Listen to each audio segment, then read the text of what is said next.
जमलेल्या माझ्या सर्व भगिनींनो आणि बांधवांनो,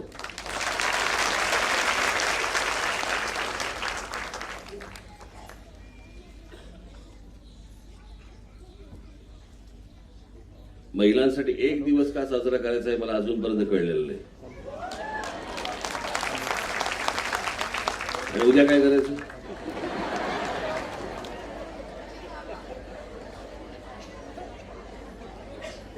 मला त्या बिचाऱ्या भगिनींची मला इतकं वाईट वाटतं. त्या वटपौर्णिमेला दोरे बांधत असतात.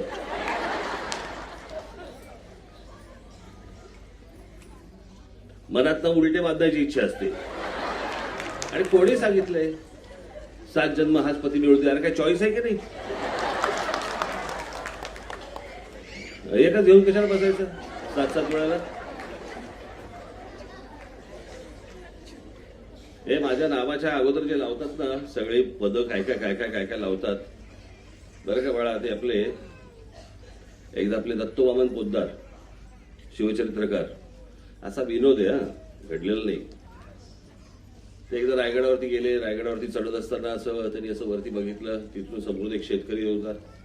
त्याला विचारलं, काय रे पाऊस पडेल काय? तो म्हणला की वाटत नाही.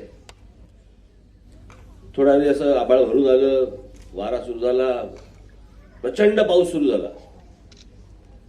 आणि प्रचंड पाऊस सुरू झाल्यावर त्याला समजेल आता करायचं काय. तर तिथेच जाताना एक झोपडं दिसलं.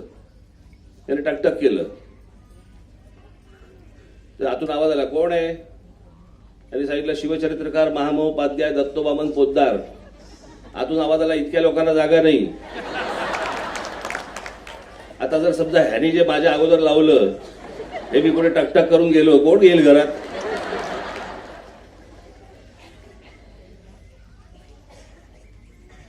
पण आज तुम्हाला सर्वांना महिला दिनाच्या मनपूर्वक शुभेच्छा.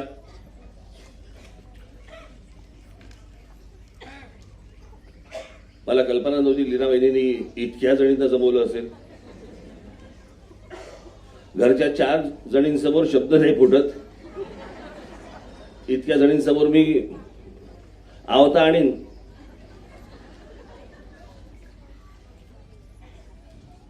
त्या दिवशी मी एका कार्यक्रमाला गेलो होतो हिंदू कॉलनीमध्ये.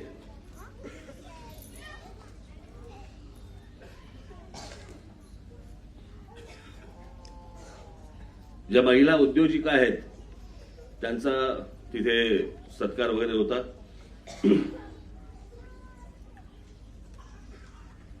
आणि महिला दिनाच्या निमित्ताने मी तुम्हाला सर्वांना एकच सांगेन, मी काय फारसा भूतकाळात नेत नाही तुम्हाला, पण मला असं वाटतं की आपल्याकडे अनेक वेळेला जाणीवा मेलेल्या असतात.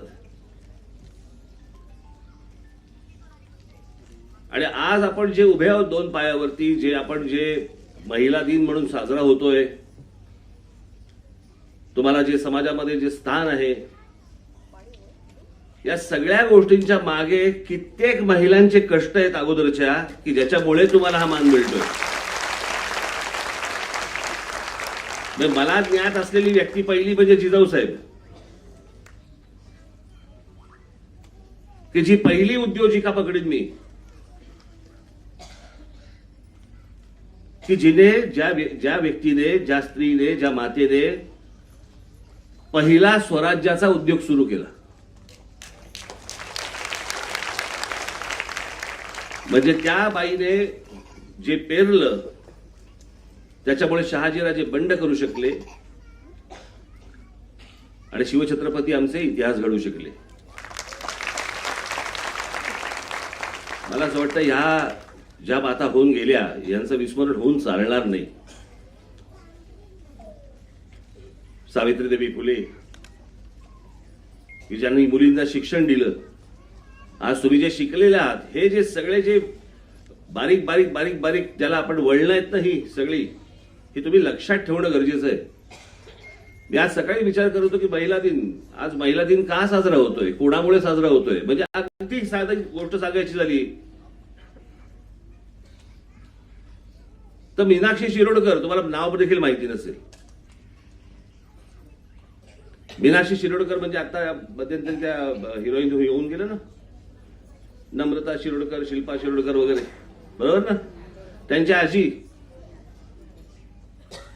ज्यांनी पहिल्यांदा त्या काळामध्ये स्विमिंग कॉस्ट्युम घातला. ब्रह्मचारी मला असं वाटतं,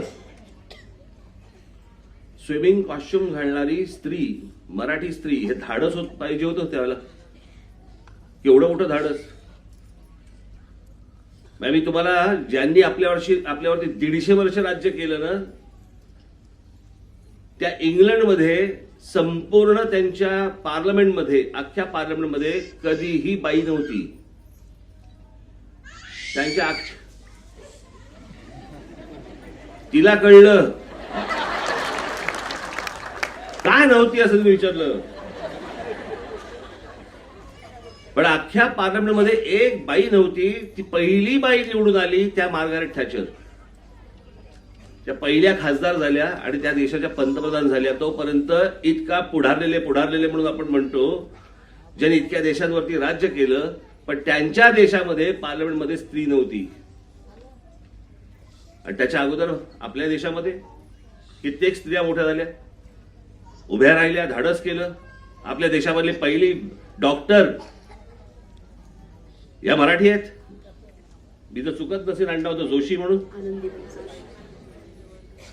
आनंदीबाई जोशी. ह्या स्त्रियांनी जे अगोदर जे धाडस केलं ना, त्याच्यामध्ये झाशीच्या राणी आल्या, कित्येक जणी असतील. त्यात काय फक्त मराठीच असतील अशातला भाग नाहीये. दाक्षिणात्य असतील, उत्तर भारतीय असतील, अनेक स्त्रिया आहेत ज्यांनी त्यावेळेला जे धाडस केलं, म्हणून तुम्ही उभे राहू शकलात. या पुरुष प्रधान संस्कृतीमध्ये महिलांनी अशा प्रकारे उभं राहणं, आज एक एक जणी आता मगाशी आल्या,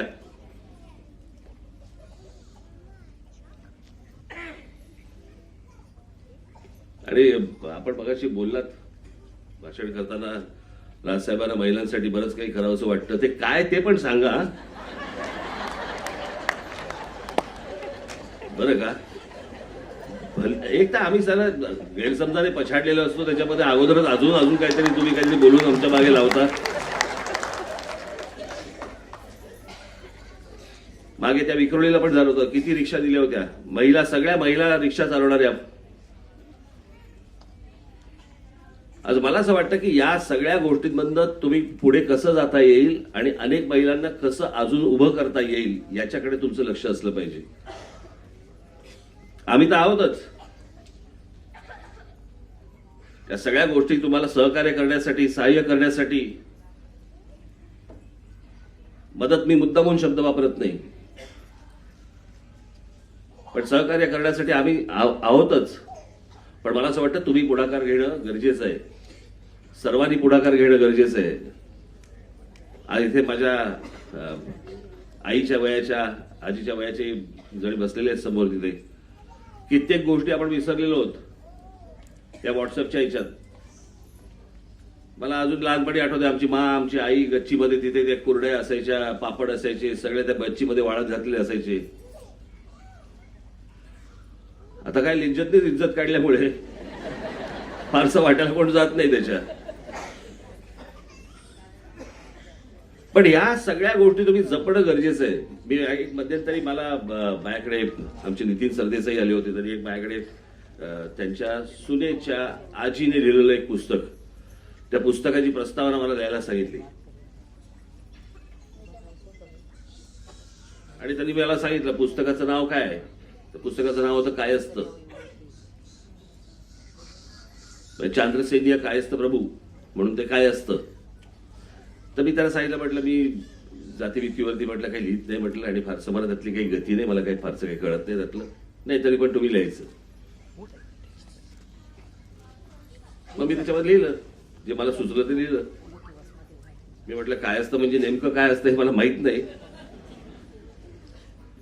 पण म्हटलं या आजीने जे लिहिलेलं आहे त्याच्यामध्ये सगळं व्रतवैकल्य होतं, त्याच्यामध्ये सगळे सण होते, त्याच्यामध्ये तुमची कुलदैवता होती, त्याच्यामध्ये सगळे आडनावं कोण कोण येतात ती होती, त्याच्यामध्ये खास सगळ्यात महत्वाची गोष्ट होती म्हणजे त्याच्यामध्ये कायस्थ पद्धतीची खाद्य संस्कृती होती. प्रत्येक पदार्थ दिला होता आणि तो प्रत्येक पदार्थ कसा बनवायचा हे पण दिलं होतं. आणि माझ्या प्रस्तावनेतली शेवटची ओळ होती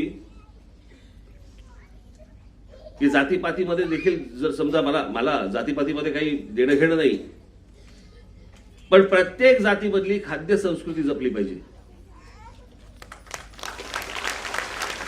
आणि प्रत्येक जातीमधल्या प्रत्येक आजीने किंवा आईने त्या सगळी संपूर्ण संस्कृती ही मला असं वाटतं पुस्तक रूपाने तुम्ही मांडली पाहिजेत. येणाऱ्या पुढच्या पिढ्यांना नाही तर हाताला काही लागायचंच नाही, त्यांना समजणारच नाहीये. म्हणजे आपल्याकडे मी मध्यंतरी विचारलं होतं की दिवाळी सण आपल्याकडे साजरा होतो, तर दिवाळीचे 5-6 दिवस असतात. दिवाळी एवढा जगात परिपूर्ण सण मी आजपर्यंत पाहिलेला नाही. परिपूर्ण सण, दुसरा शब्द नाही त्याला.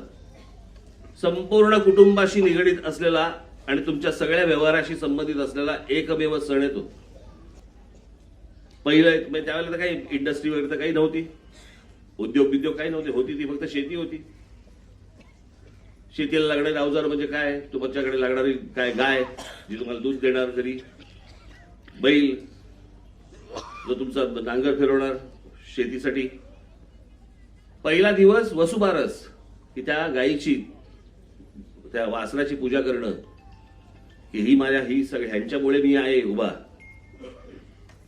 कित्येकांना माहिती नाही, सहज विचारलं तरी ते सांगतात धनत्रयोदशी, तर सांगतात धनाची पूजा करतात, लक्ष्मीची पूजा करतात. धनाची नाही पूजा करत, धान्याची पूजा करतात आणि धन्वंतरीची पूजा करतात. धन्वंतरी म्हणजे तुमचा डॉक्टरांचा देव, डॉक्टरच. आणि मग पुढच्या सगळ्या गोष्टी आहेतच, तुम्हाला माहितीच आहेत त्या सगळ्या. पण हे सगळे सण हे कशा प्रकारे साजरे केले पाहिजेत, कोणकोणत्या गोष्टी केल्या पाहिजेत, प्रत्येक जातीमध्ये प्रत्येक गोष्टीमध्ये वेगवेगळी जी विविधता आहे. मला असं वाटतं की आज बघील तुम्ही माझ्यासमोर बसलेले आहात, या सगळ्या गोष्टी पुस्तक रूपाने आल्या पाहिजेत. आपल्याकडे जात ही फक्त निवडणुकीच्या वेळेला वापरली जाते, ती न वापरता मला असं वाटतं की ती जर समजा गोष्ट टिकवली तर ती म्हणजेच मराठी संस्कृती टिकेल.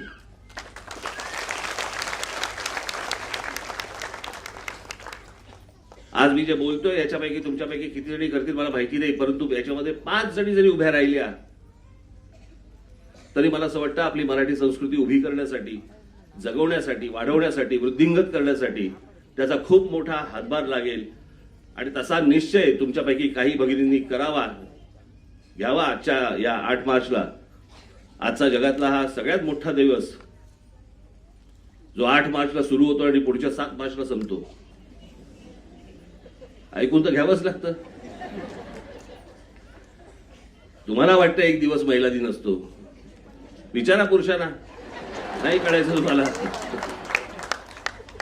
आमच्यासाठी रोज महिला दिन असतो. असो, पण तुम्हाला सर्वांना मी आजच्या या महिला दिनानिमित्त मी तुम्हाला सर्वांना मनपूर्वक शुभेच्छा देईन. लीना वहिनींना, त्यांच्या सगळ्या सहकार्यांना मी मनापासून शुभेच्छा देईन की त्यांनी हा सगळा कार्यक्रम केला. मी ज्या काही गोष्टी लीना वहिनी बोललो असेल, मला असं वाटतं की या सगळ्यांच्या सहकार्याने त्या गोष्टी उभ्या करा, एवढीच फक्त आजच्या दिवशी मी प्रार्थना करतो आणि आपण सर्वांची मी रजा घेतो. धन्यवाद. जय हिंद, जय महाराष्ट्र.